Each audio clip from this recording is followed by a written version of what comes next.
This piece of wood I found from an 1865 cottage that was taken down.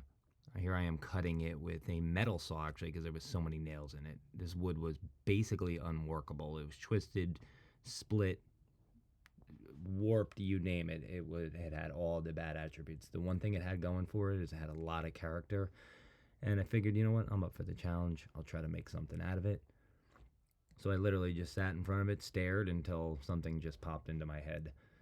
And it includes epoxy holding on the legs, which you'll see at the end there. Sanding it down, literally just working it here, 60 all the way to 180 grit, getting all the knots. Essentially what I did is just made it so when you rub your hand along it, I don't want you catching your fingers or anything. Here I am basically trying to stabilize the wood. As you see, it's all split everywhere. There's nails in it. I put that screw in there, and then I just screwed the thing together, cut the screw off, and it's underneath, so you're not even going to see it. And there's so many nails in it anyway that I wasn't worried about the look. And again, I'm putting in wood glue and some sawdust to kind of hide it and make it a little better. It took me a little while to actually stabilize this thing because of all the splits and splinters and cracks. And basically just did a cold rolled steel, 3-inch flat stock, and gonna make the legs out of that. It was a relatively simple design. I just went with a triangle design, basically just because it was something different, interesting, and I kind of like to do that, explore new areas with these sort of things that I've never done before. And there it is, mocked up, ready to weld. And as you can see on the next frame, what I did is I chamfered the steel. You see the little chamfer there?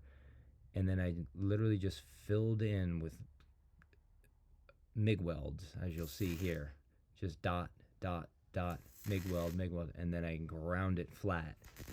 Because I like that look where you do not have welds showing. I'm not against showing welds in works, but on this one, I just wanted it so it looked nice and clean. So I welded it all the way around and then ground it down. And by putting that chamfer in there, it really helps you put in just a little tiny bit of metal. And again, we're building table legs here, so we don't have to worry about it being extremely strong. It's just strong enough to hold it together and take some force. And here I am grinding it down. Took a little bit of time, but it was actually really kind of simple. I put a little piece of metal out off my table there just to hold this thing in place. And then I ground the top down. And overall, I'm really happy with the way the legs turned out. Just simple, clean design, no welds. And then that also helps it sit on the floor nice and level and even, not worrying about any instability. And here we are making brackets for underneath, because ultimately what I'm doing is I'm holding, my design idea was to hold this thing in place with just epoxy to see how it would hold up. But in order to hold the epoxy in, I needed some sort of bracket underneath to stop the epoxy from pouring out. And as you're going to see, I had some mixed results with it. It worked. I'm happy with it, but it took a lot of modifying.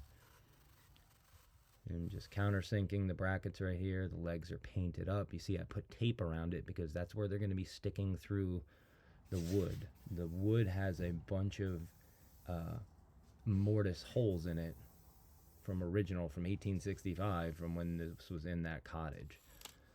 So that's where the character comes in, and I was trying to just play that into the design. And basically what I'm going to be doing is fill in that entire void, that entire mortise with epoxy. So it would be about 3.5 inches full of epoxy. So put these threaded inserts in, and I had this threaded insert so close to the side, it actually kind of blew out, and honestly, it didn't even work that well. The other mistake I made on this is I didn't put the threaded inserts deep enough. So when you put the countersink sunk screws in, they didn't seat as well as I wanted them to, so I had to end up putting them deeper. But again, it wasn't a deal breaker on the design. And then basically just boiled linseed oil just to give it some protection. I kind of like a nice simple boiled linseed oil finish. You know, it doesn't have to be too fancy. And then I just did a wax on top of that. And I'm happy enough with the way it turned out.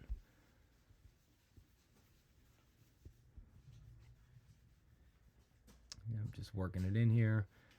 And then I don't think I showed it, but just put a Minwax wax on top of it. Again, not getting heavy usage. It's just a console table. So I'm not too worried about having to have a nice hard finish.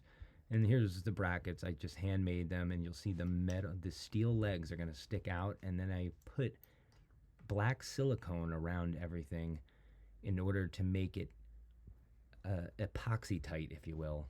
And it didn't work out as well as I wanted it to, but it ended up working. So there's the bracket. You'll see how it goes. The interfaces with the bottom. There it is. And then I ended up filling in that gap around the legs with black silicone. And subsequently around the entire thing, because my first pour, the epoxy just poured right out. I was surprised. So here it is, epoxy, I'm pouring it in. I masked everything off. And I had to do it in small micro pours because I didn't buy the deep epoxy. Note to self, next time buy the deep pour epoxy. So I had to do it in several layers, which was a little disappointing, but overall it worked out. And here I am just cleaning it up. And then epoxy all hardened up, just getting rid of the air bubbles here. Just literally just tap it with a little bit of heat and those air bubbles go right away. And it turned out really kind of nice. Here's the rag that I stuck underneath. When the epoxy started pouring out, unbeknownst to me, the epoxy heats up and it literally finds any way it can to get out. So I stuck a rag there. The rag soaked up the epoxy, and it was a nightmare to get out, but ultimately I did get it out, and just a lot of work. And then I'm just spraying it up here, going back over, because when you're working with it, you're nicking it up, and I just lightly sanded, and then just put another coat of flat black on it. It's my go-to color for everything. Just sprayed that on there, kind of nasty. And then just cleaning off all the masking here. And here's the way it came out. I am extremely surprised of how strong that epoxy is. And it worked out really well. I mean, that epoxy is not going anywhere. It's holding those legs in like you wouldn't believe.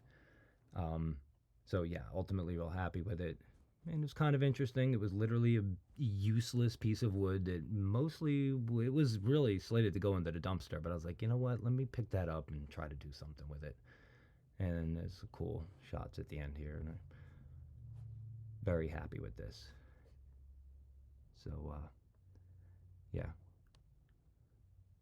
And again, the mortise is really kind of cool. Give it a lot of character. And that's the thing. This thing is literally, it was probably a sapling in the 1700s, that piece of wood. And I find that really interesting.